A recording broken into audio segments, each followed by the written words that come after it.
नमस्कार सांग माने जय जगन्नाथ मोर आउ गोटे मिनी ब्लॉग को आपण मानक स्वागत जनाऊँगी। मोर ये ब्लॉग रे देखुवा लोकटी हूँ सी मो बापा। तांको जन्मदिन काली थिला आमे तांको दूरे रहू बोली तांको जन्मदिन एका संगे सेलिब्रेट करि पारलुनी। तेणु तांको सेलिब्रेशन टाको मन रखिया पई मु भिडियोटी को पोस्ट करियछि।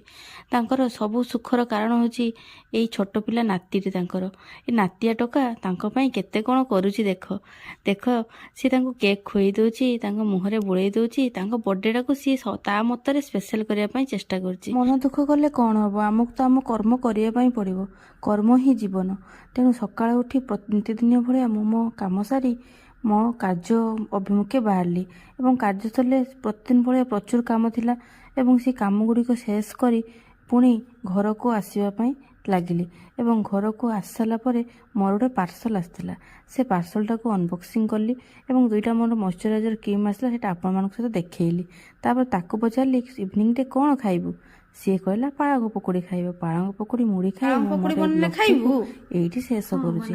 आपण मान जदि ए ब्लॉग टी भल लागिची तेणु लाइक शेयर एंड सब्सक्राइब करिवे एवं आपनको भल पाइबा एमिति मते सब बेले दउथिबे। धन्यवाद।